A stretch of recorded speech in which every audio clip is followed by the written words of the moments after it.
अगर मैं आपसे कहूँ एक वाईफाई का पासवर्ड दो लोगों के प्यार करने की वजह बन सकता है, तो क्या आप यकीन करेंगे? चलिए कोई बात नहीं, अगर आप ये कहानी के अंत तक बने रहे तो आपको खुद ब खुद यकीन हो जाएगा। कहानी की शुरुआत एक कॉलेज की लाइब्रेरी से होती है, जहाँ टीचर एक लड़की से पूछता है, क्या तुमने कहानी लिखी है? वो मना करती है। तब वो कहता है, अगर तुम्हें कुछ लिखना ही नहीं है तो रीडिंग एंड राइटिंग की क्लास में क्या कर रही हो? उसके दोस्त बताते हैं, इसने लिखा तो है लेकिन वो दिखा नहीं रही है। तभी वो लड़की अपनी कहानी के पन्नों को जेब में भरकर वहां से चली जाती है। दरअसल वो लड़की राकेल है, जो कहानी की मुख्य किरदार है। ये कहानी यहाँ से नहीं, एक घर से शुरू होती है।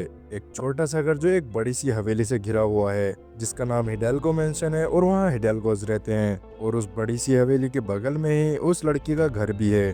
उनकी जिंदगी उनसे बहुत अलग है। वो अल्फा 3 कंपनी के मालिक हैं, जो दुनिया की सबसे बड़ी कंपनियों में एक है। अल्फा 3 ये नाम हिडेल्गो फैमिली के 3 बेटों के ऊपर रखा गया है, जिसमें सबसे बड़ा है अर्थमिस हिडेल्गो, सबसे छोटा है अपोलो हिडेल्गो, और राकेल का फेवरेट एरिस हिडेल्गो। वो बहुत ही मिस्टीरियस और सेक्सी है, बिल्कुल ग्रीक गॉड की तरह। वो एरिस से कभी नहीं मिली थी, लेकिन उसके पास उसकी सारी जानकारी थी। कब वो एक्सरसाइज करता है, कब वो पार्टी करने जाता है, सारी इन्फॉर्मेशन उसके लैपटॉप में थी, जब तक उसके वाईफाई का पासवर्ड सिर्फ उसके पास था। मैं ऐसा क्यों कह रहा हूँ, ये आपको कहानी के आगे पता चलेगा। एक दिन जब राकेल खिड़की से देखती है, तब वो देखती है कि अपोलो वहाँ बैठा होता है। वो कहता है, मुझे एरिस ने बताया था कि वाईफाई इसी घर से आ रही है, चलो बाद में मिलते हैं। वो ये कहकर वहाँ से चला जाता है। राकेल को उसे देखकर थोड़ा अजीब भी लगता है। उसी रात राकेल अपने कमरे में सो रही होती है, तभी उसे बहुत तेज गाने चलने की आवाज आती है। वो खिड़की के बाहर देखती है, वहाँ एरिस लैपटॉप में गाने सुन रहा होता है। वो उससे कहती है कि तुम मेरी परमिशन के बिना मेरा वाईफाई कैसे यूज कर सकते हो? एरिस बड़ी ही बदतमीजी से जवाब देता हुआ वहाँ से चला जाता है। अगली सुबह राकेल अपने कॉलेज जाती है। वहाँ उसे उसका दोस्त योशी मिलता है। योशी राकेल से बहुत प्यार करता है, हालांकि उसने कभी जाहिर नहीं होने दिया था, मगर मजाक में उसे हमेशा कहता है, तुम्हारा पति तो मैं ही बनूंगा। वहां से निकलकर राकेल उस जगह जाती है जहां एरिस अपने दोस्तों के साथ एक्सरसाइज कर रहा होता है। उसे छुपकर देखने लगती है। तभी बारिश होने लगती है और वो उसका पीछा करते करते एक सुनसान सी जगह पहुंच जाती है। उस जगह पर पहुंचने के बाद वो चारों तरफ देख ही रही होती है कि तभी वहां एरिस आ जाता है। वो उससे कहता है, तुम मेरा पीछा क्यों कर रही हो? तुम्हें क्या लगता है मैं नहीं जानता कि तुम मुझे लाइक करती हो? राकेल साफ मना कर देती है। तब एरिस बताता है, जो तुम्हारे वाईफाई का पासवर्ड है उसका मतलब है एरिस, ग्रीक गॉड। उस पासवर्ड के लिए मैंने तुम्हारा लैपटॉप हैक किया और उसमें मुझे कुछ ऐसा मिला जिससे पता चलता है कि तुम मुझसे प्यार करती हो। अब राकेल उसे बताती है, वो उसे बहुत लाइक करती है और उससे ज्यादा इंटरेस्टिंग लड़की उसे कहीं नहीं मिलेगी। एरिस राकेल को घर तक ड्रॉप कर देता है। घर आने के बाद राकेल सबसे पहले वाईफाई का कनेक्शन हटाती है। डिनर के टाइम राकेल की माँ उससे कहती है कि उनका पड़ोसी बहुत ही हैंडसम है, कभी उसे डिनर पे क्यों नहीं बुलाती? राकेल कहती है कि हिडेल्गो और उनमें बहुत ज्यादा फर्क है। रात में राकेल जब सो रही होती है, उसे कुछ आहट सुनाई देती है। वो देखती है कि एरिस वहाँ था। पूछने पर एरिस कहता है कि मैं तो सिर्फ वाईफाई का कनेक्शन करने आया था।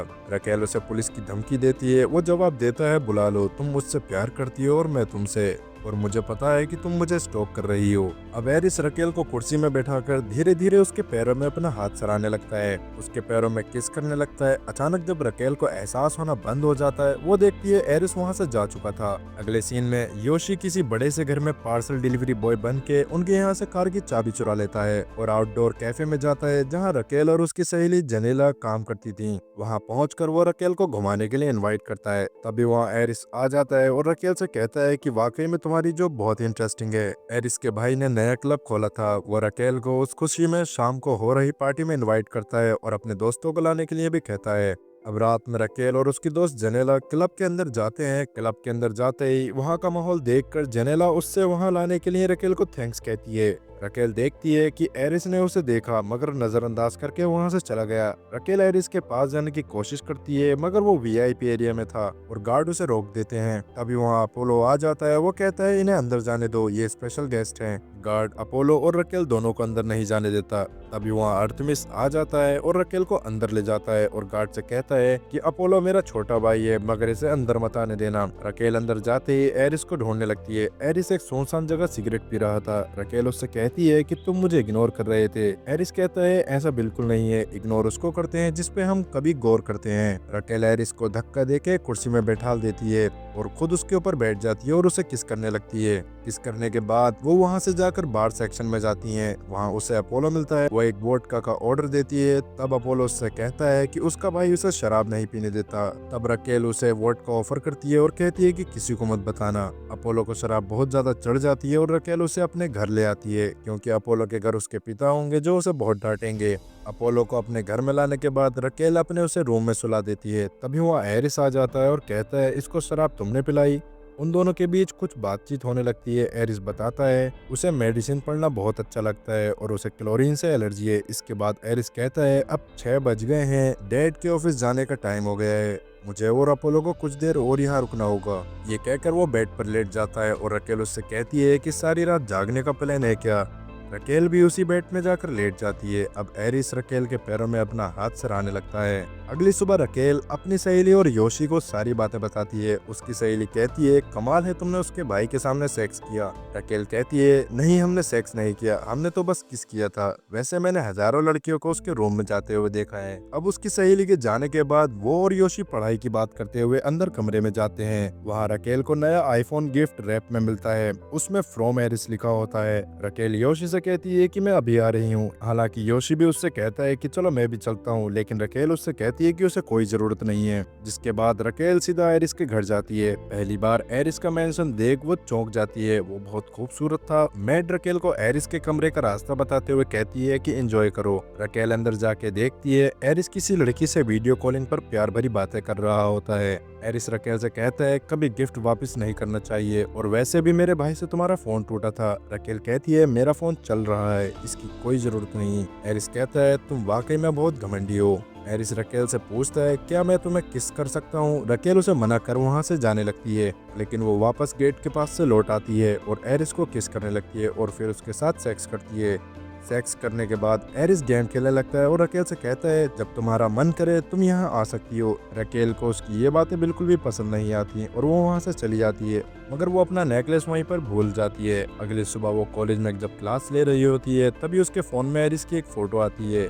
उस फोटो में एरिस ने उसका नेकलेस पहन रखा था, जिसे देखकर रकेल जल्दी से एरिस के घर पहुंच जाती है। वहां वो देखती है कि उनके घर पर पूल पार्टी चल रही होती है, जिसमें एरिस और अर्थमिस के बहुत सारे दोस्त आए हुए थे। वो सब पूल में गेम खेल रहे होते हैं। सब लोग एक एक करके बात बोलते हैं। अगर किसी ने वो काम नहीं किया तो उनको एक शराब का घूंट पीना पड़ेगा। खेलते खेलते वो एक दूसरे को पूल में गिराने लगते हैं। एरिस रकेल के साथ पूल में बहुत ज्यादा एंजॉय करता है। रकेल अपना नेकलेस वापस मांगती है। एरिस रकेल को अपने कमरे में ले जाता है। उसे नेकलेस देने के बाद वो उसके साथ सेक्स करता है। सेक्स करने के बाद एरिस को आवाज आती है, वो नीचे आता है। तब अर्थमिस कहता है तुम जाओ, मैं नौकरानी को भेज के उसे यहाँ से जाने के लिए कह दूंगा। अब नौकरानी एरिस के कमरे में जाकर रकेल को कहती है एरिस बाहर गया है, उसने मुझसे कहा है कि तुम यहाँ से चली जाओ। रकेल समझ जाती है और कहती है ये सब एरिस ने कहा है। इतना सुनने के बाद रकेल वहाँ से चली जाती है। उसे बहुत बुरा लगता है। वो योशी के पास बैठकर वहाँ हुई बातें सोचने लगती है। योशी को जाने लगा मैसेज आता है कि आज एक बर्थडे पार्टी में जाना है। योशी रकेल को लेकर वहाँ जाता है। योशी रकेल को अच्छा फील कराना चाहता था। तभी वहाँ अपोलो आ जाता है। रकेल जेनेला से पूछती है कि क्या तुमने इसे बुलाया है। तब जेनेला उससे कहती है कि उसने इसे नहीं बुलाया। अब कुछ देर बाद अपोलो और जेनेला किस कर रहे होते हैं। उधर रकेल देखती है एरिस और एक लड़की आपस में बालकनी में किस कर रहे थे। ये देखकर रकेल को बहुत बुरा लगता है। अब अगले सीन में योशी रकेल की गोदी में अपना सर रखकर स्विमिंग पूल के किनारे बैठा होता है। रकेल उससे कहती है योशी तुम्हें पता है कॉलेज की सारी लड़कियां तुम्हारे इस व्यवहार के बारे में नहीं जानती हैं, वरना वो तुम्हारे पीछे पड़ी रहें। कुछ बातें करने के बाद वो वहां से चले जाते हैं। यहाँ दूसरी ओर एरिस उस लड़की को घर जाने के लिए कहकर अपने रूम में आ जाता है। वहाँ लैपटॉप में देखता है कि रकेल ने अपने वाईफाई का पासवर्ड भी चेंज कर दिया है। एरिस अपनी खिड़की के बाहर देखता है कि रकेल नशे की हालत में रोड पर पड़ी थी। एरिस उसके पास जाता है। रकेल कहती है तुम यहाँ क्या कर रहे हो, मैं तुम्हें बस भूलना चाहती हूँ। वो नशे की हालत में बस इतना चिल्ला रही थी। एरिस उसे उठाकर उसके कमरे के बेड पर लेटा देता है। रकेल उसका हाथ पकड़कर उससे कहती है मुझे एक कहानी सुनाओ। एरिस कहता है ठीक है सुनो।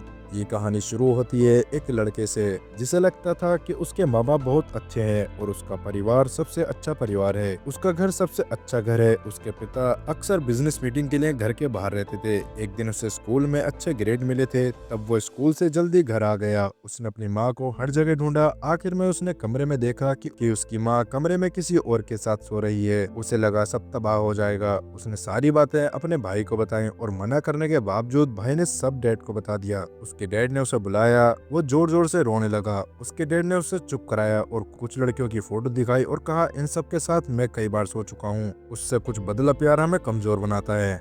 रकेल उससे पूछती है, तुम्हें लगता है प्यार कमजोर बनाता है, इसलिए तुमने कभी प्यार नहीं किया?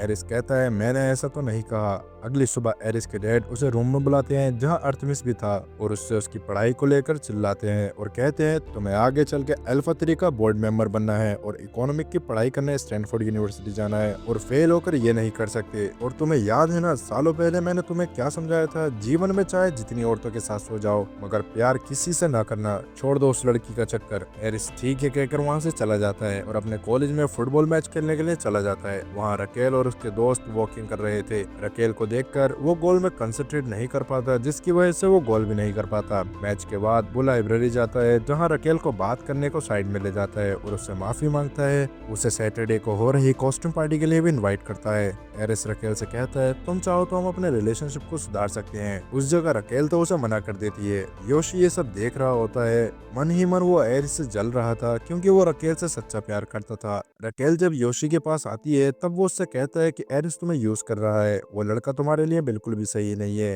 रकेल उसकी बात को नकार देती है और कहती है, रिलेशनशिप में ऐसा होता रहता है। योशी को बहुत बुरा लगता है। वो कहता है, ये याद रखना, तुम बाद में पछताओगी और बाद में मैं भी तुम्हें सहारा देने को नहीं आऊंगा। ये कहकर योशी वहां से चला जाता है। सैटरडे को एरिस रकेल को लेने उसके घर आता है और वो उसके साथ कार में बैठकर चली जाती है। दोनों की कॉस्ट्यूम बड़ी ही विचित्र थी। कार में रकेल कहती है, शायद हम गलत रास्ते में जा रहे हैं। एरिस उसे बताता है, प्लान में थोड़ा चेंज है, हमें कुछ और रोमांटिक करना है। एरिस उसे लेकर अल्फा 3 की छत पर जाता है जहां उसने डिनर का प्लान किया था। वहां एरिस रकेल को कहता है कि तुम बहुत अच्छा लिखती हो। फिर उनके बीच रोमांटिक बातें शुरू हो जाती हैं। फिर वो लोग सेक्स करते हैं। अब कहानी थोड़ा आगे बढ़ती है। वो लोग हर जगह मिलने लगते हैं और उन लोगों के बीच सेक्स, प्यार और मिलना बढ़ता जाता है। एक दिन डिनर के समय पूरी फैमिली के सामने एरिस के डैड उसे कुछ रकेल और उसकी प्राइवेट फोटो देखते हैं और कहते हैं कि तुम ये सब खुलेआम कर रहे हो। अगले हफ्ते हमारी फॉरेनर क्लाइंट के साथ पार्टी है, वो क्या सोचेंगे हमारे बारे में। वो उससे कहते हैं, अगर ये सब तुमने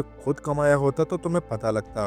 अपने डैड की ये सारी बातें सुनकर एरिस बहुत नाराज होता है और वो काम करने के लिए रकेल जहाँ काम करती है उस कैफे पहुंच जाता है और वहाँ काम करने लगता है। एक दिन जब अर्थमिस उसकी नौकरानी के साथ एरिस के कमरे में सेक्स कर रहा था, उसे कैफे की हेड मिलती है। उस कैफे पर कांटेक्ट करने पर उसे पता चलता है कि एरिस वहाँ काम करने लगा है। अब पार्टी वाले दिन रकेल बहुत अच्छे से तैयार होती है और उसकी माँ बाहर जा रही थी। रकेल की माँ बताती है उसे कैटरिंग का काम है। एरिस और रकेल साथ में लिफ्ट से अल्फा 3 के ऑफिस जाते हैं। रकेल पूछती है, क्या तुमने अपने डैड को बताया है कि मैं आ रही हूँ? एरिस कहता है कि तुम मेरी गर्लफ्रेंड हो, तुम्हें सबसे मिलना जरूरी है। पार्टी में एरिस रकेल को अपनी फैमिली से इंट्रोड्यूस कराता है। अचानक रकेल देखती है उसकी माँ हाथ में ट्रे लिए सबको वाइन सर्व कर रही है। उसे ये देखकर बहुत बुरा लगता है। वो वहाँ से रोते हुए भागती है और एरिस के रोकने पर भी नहीं रुकती। वो एरिस को थप्पड़ मार कहती है, ये सब तुम्हें पता था ना। वो एरिस की बातों का बिल्कुल यकीन नहीं करती और घर चली जाती है। वहाँ अर्थमिस और एरिस की बहस होने लगती है। अर्थमिस कहता है, ये जरूरी था, तुम्हें क्या लगा बिन बताए तुम कैफे में काम करने लगोगे?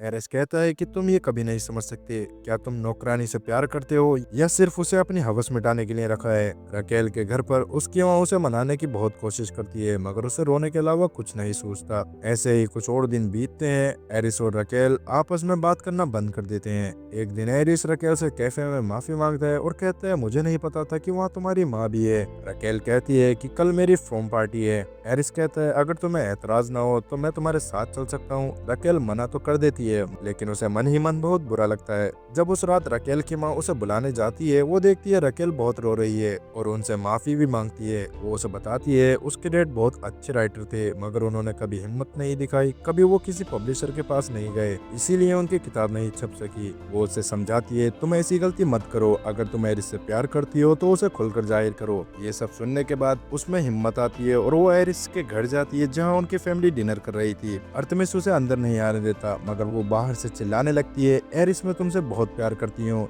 जब एरिस देखकर उसे अनसुना कर देता है तब वो वहाँ से निकलकर फ्रॉम पार्टी में चली जाती है। एरिस अब भागते भागते फ्रॉम पार्टी में पहुँच जाता है जहाँ उसे योशी मिलता है। उसकी योशी से बहस होने लगती है। उस बहस के चलते वो स्विमिंग पूल के पास आ जाते हैं जहाँ एरिस कहता है, अगर तुम्हें मुझे मारना है तो मार लो। योशी गुस्से में आकर उसे मारने लगता है। गलती से एरिस स्विमिंग पूल में गिर जाता है और उसकी टक्कर से बगल में रखी क्लोरीन की बोतल भी उसमें गिर जाती होती है। योशी सारी बातें रकेल को बताता है। रकेल भागते भागते एरिस के पास आती है, उसे बचाकर हॉस्पिटल ले जाती है, मगर एरिस की हालत नाजुक थी क्योंकि उसे क्लोरीन से एलर्जी थी। अब रकेल हॉस्पिटल में बैठे सोचती है, कहती है प्यार की खुशबू गुलाब की तरह होती है, मगर अब पता चला वो तो क्लोरीन की तरह है और हॉस्पिटल दर की तरह और गुस्से में मजबूरी की तरह। अभी तक हमने जितने पल बिताए उन्हें हम नहीं भूल सकते। उन हर लम्हों से मुझे प्यार है, तुम्हारी वजह से मुझे प्यार पर यकीन हुआ। मैं ये सब नहीं बोल सकती और हम चाहते हैं हम प्यार पर यकीन करें। अब कुछ हफ्तों बाद एरिस घर आ गया था।